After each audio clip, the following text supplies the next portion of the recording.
Welcome to the first episode of movies decoder. आज हम the mummy movie की ending explain करने वाले हैं, जो कि रिलीज़ हुई थी 1999 को और जिसके डायरेक्टर है स्टीफन सॉमर्स। इसकी IMDb रेटिंग है 7 आउट ऑफ 10। तो लेट्स गेट स्टार्टेड। तो इस मूवी के 3 मेन किरदार हैं, जो कि है रिक ओकॉनेल, एवलिन कार्नर और इमोटेप। तो मूवी की शुरुआत होती है एनाबॉस के स्टैचू से, जो कि इस मूवी के सीक्वल से डायरेक्टली लिंक्ड है। तो हम भी बस देख पाते हैं कि इमोटेप और अनकसुनामुन को, इमोटेप जो कि राजा का हाई प्रीस्ट है और अनकसुनामुन जो कि राजा की पत्नी है। इमोटेप और अनकसुनामुन आपस में बेहद प्यार करते थे, मगर ये राजा को मान्य नहीं था। एक दिन राजा इन दोनों को आपस में बात करते हुए देख लेता है और इमोटेप राजा को मार देता है। उसके तुरंत ही बाद राजा की आवाज़ सुनकर राजा के लॉयल सोल्जर्स अनकसुनामुन के रूम में दाखिल होते हैं और इमोटेप को देख लेते हैं। इसकी वजह से इमोटेप को वहाँ से जाना पड़ता है।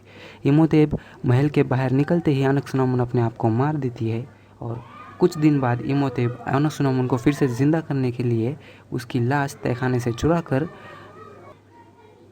हमुनाप्तर यानी कि मुर्दों की नगरी में ले आता है और वो ब्लैक मैजिक स्टार्ट करता है। अनकसुनामुन जिंदा होने ही वाली होती है कि उतने में राजा के लॉयल सोल्जर्स वहाँ आकर इमोटेप को रोक देते हैं और राजा के सिपाही इमोटेप को होमदाई की सज़ा देते हैं। अगर आपको पता करना है कि होमदाई की सज़ा क्या होती है तो कमेंट बॉक्स में हिट किए, मैं आपको और एक इसके ऊपर वीडियो बनाकर दूंगा। इसके बाद हम व्यूअर्स देख पाते हैं कि कहानी 3000 साल आगे बढ़ती है, जहाँ हमुनाप्तर में एक जंग हो रही होती है जिसमें रिक ओकॉनेल भी शामिल होता है। बाकी सब लोग मारे जाते हैं सिवाय रिक ओकॉनेल के और वो बच निकलता है। कहानी फोकस्ड करती है 3 साल बाद, जहाँ इवलिन एक म्यूजियम में लाइब्रेरियन का काम कर रही होती है और उसका छोटा भाई जॉनथन उसे एक कॉफिन की गिफ्ट करता है।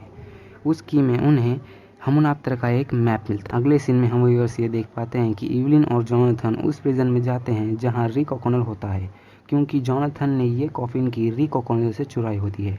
कुछ देर बाद इवलिन और जॉनथन प्रिजन में रिक ओकॉनेल से कुछ बात करते हैं और रिक को फांसी से बचाकर उसके बदले में वो एक डील फाइनल करते हैं, जो कि रिक, इवलिन और जॉनथन को हमुनाप्तर ले जाकर सुरक्षित वापस लाने की होती है। अगला सीन शिप पर होता है, जहाँ कि हम देख पाते हैं कि एक अमेरिकन ग्रुप भी हमुनाप्तर जा रहा होता है और उसी दरमियान उन पर स्ट्रेंजर्स का हमला होता है। फिर हम व्यूअर्स देख पाते हैं कि सब लोग हमुनाप्तर कुछ मुश्किलों के बाद पहुंच जाते हैं।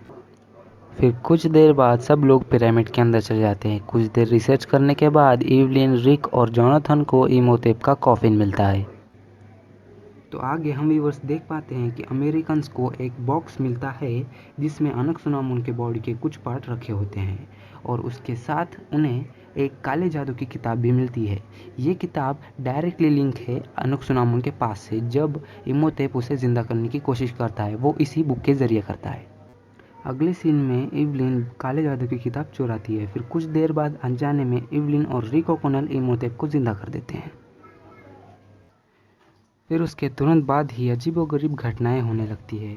इमोटेप बेनी नाम के बंदे को सोने का लालच देके अपने फेवर में कर लेता है। आगे इमोटेप एक एक करके उन सभी लोगों को मार देता है जिन्होंने अनकसुनामुन के बॉडी के पार्ट्स चुराए थे। अगला सीन डायरेक्टली शिफ्ट होता है म्यूजियम में, जहाँ पर इवलिन सबको ये बताती है कि काले जादू की किताब अगर इमोटेप को जिंदा कर सकती है तो सोने की किताब उसे मार भी सकती है। कुछ देर बाद उन सब लोगों को सोने की किताब की लोकेशन मिल जाती है। सब लोग लोकेशन के लिए निकल पड़ते हैं, जहाँ पे इमोटेप उन लोगों को कैच कर लेता है। सब लोग की जान खतरे में होती है तो इवलिन इमोटेप से एक सौदा करती है कि वो इमोटेप के साथ जाएगी और इसके बदले में वो सब लोग को छोड़ दे। फिर रिक, जॉनथन और सोल्जर, जो कि राजा के लॉयल सोल्जर्स का वंशज है, वो एक प्लेन लेकर पिरामिड ऑफ गीज़ा के लिए निकल पड़ते हैं। फिर हम व्यूअर्स देख पाते हैं कि इमोटेप फिर से अनकसुनामुन को जिंदा कर रहा होता है।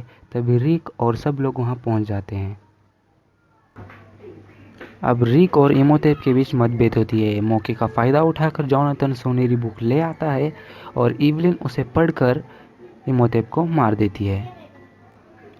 इसके बाद हम व्यूअर्स देख पाते हैं कि बेनी सोना चुराकर भाग रहा होता है और इसी दरमियान वो एक लीवर पर हाथ रख देता है, जिस वजह से पूरा पिरामिड डिस्ट्रॉय होने लगता है। ये देखकर सब लोग पिरामिड से बाहर आ जाते हैं और यहाँ पर हमारी कहानी एंड होती है।